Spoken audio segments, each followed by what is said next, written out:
अगले दिन 23वीं पुतली राजा भोज के सामने आई और उसने मनुष्य जन्म से बड़ा होता है या कर्म से संबंधित एक कहानी सुनाई।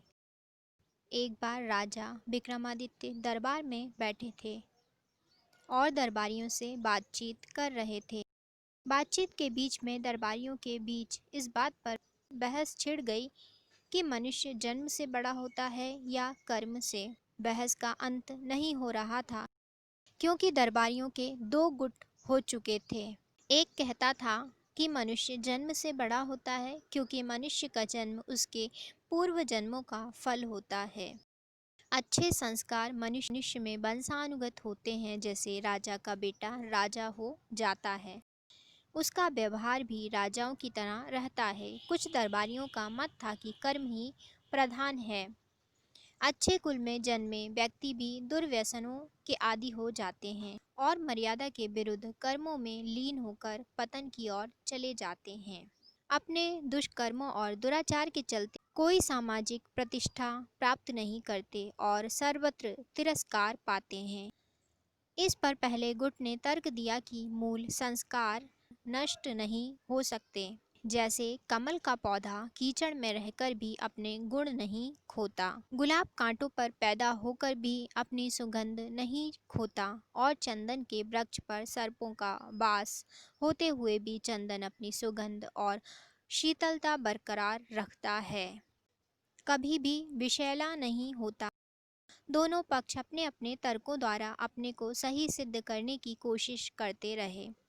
कोई भी अपना विचार बदलने को राजी नहीं था। विक्रम चुपचाप उनकी बहस का मजा ले रहे थे। जब उनकी बहस बहुत आगे बढ़ गई तो राजा ने उन्हें शांत रहने का आदेश दिया और कहा कि वे प्रत्यक्ष उदाहरण द्वारा करेंगे।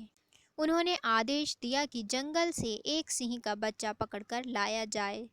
तुरंत कुछ शिकारी जंगल गए और एक सिंह का नवजात शावक उठाकर ले आए। उन्होंने एक गडरिये को बुलाया और नवजात शावक को बकरी के बच्चों के साथ साथ पालने के लिए कहा।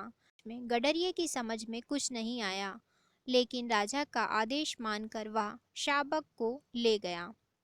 शावक की परवरिश बकरी के बच्चों के साथ होने लगी। वह भी भूख मिटाने के लिए बकरियों का दूध पीने लगा। जब बकरी के बच्चे बड़े हुए तो घास और पत्तियां चरने लगे। शावक भी पत्तियां बड़े चाव से खाता। कुछ और बड़ा होने दूध तो वह पीता रहा, मगर घास और पत्तियां चाहकर भी नहीं खा पाता।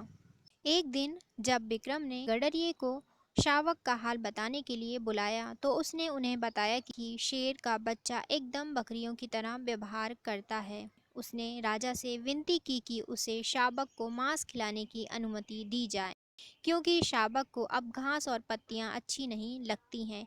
विक्रम ने साफ मना कर दिया और कहा कि सिर्फ दूध पर उसका पालन पोषण किया जाए।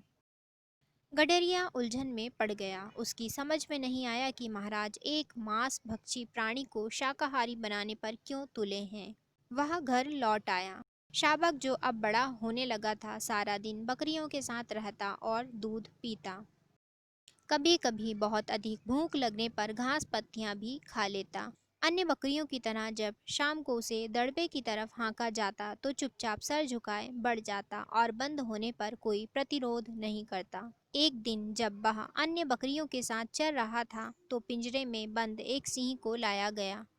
सिंह को देखते ही सारी बकरियां डरकर भागने लगीं, तो वह भी उनके साथ दुम दबाकर भाग गया। उसके बाद राजा ने गडरिये को उसे स्वतंत्र रूप से रखने के लिए कहा। भूख लगने पर उसे खरगोश का शिकार किया और अपनी भूख मिटाई। कुछ दिन खुले रहने पर वह छोटे छोटे जानवरों को मारकर खाने लगा, लेकिन गडरिये के कहने पर पिंजरे में शांतिपूर्वक बंद हो जाता। कुछ दिनों बाद उसका बकरियों की तरह स्वभाव जाता रहा। एक दिन जब फिर से शेर को जब उसके सामने लाया गया तो वह डरकर नहीं भागा।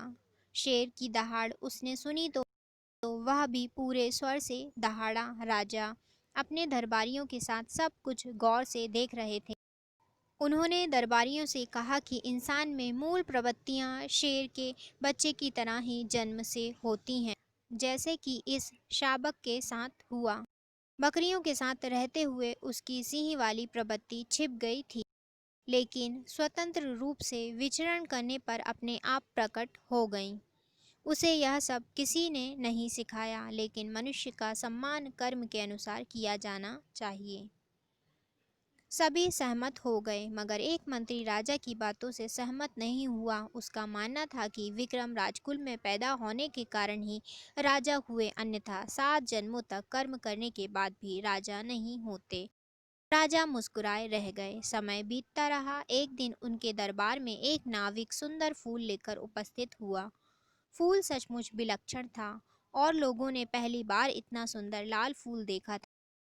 राजा ने उन्हें फूल के उद्गम स्थल का पता लगाने के लिए भेज दिया। वे दोनों उस दिशा में नाव से बढ़ते हुए जिधर से फूल बहकर आया था। नदी की धारा कहीं अत्यधिक सक्रिय और तीव्र हो जाती थी, कहीं चट्टानों के ऊपर से बहती थी। काफी दुर्गम रास्ता था। बहते बहते नाव उस जगह पहुंची जहां किनारे पर एक अद्भुत दृश्य था। एक बड़े पेड़ पर एक योगी उल्टा लटका हुआ था और वह जंजीरों से जकड़ा हुआ था। जंजीरों की रगड़ से उसके शरीर पर कई गहरे घाव बन गए थे। इन घावों से रक्त बह रहा था, जो नदी में गिरते ही रक्त वर्ण पुष्पों में बदल जाता। कुछ दूरी पर ही कुछ साधु बैठे तपस्या में लीन थे। जब वे कुछ और फूल लेकर दरबार में वापस लौटे तो मंत्री ने राजा को सब कुछ सच सच बताया। तब विक्रम ने उसे समझाया कि उस उल्टे लटके योगी को राजा समझो और अन्य साधना रत्न सन्यासी उसके दरबारी हुए। पूर्व जन्म का यह कर्म उन्हें राजा या दरबारी बनाता है। अब मंत्री को राजा की बात समझ में आ गई। उसने मान लिया कि पूर्व जन्म के कर्म के फल के रूप में ही किसी को राजगद्दी मिलती है।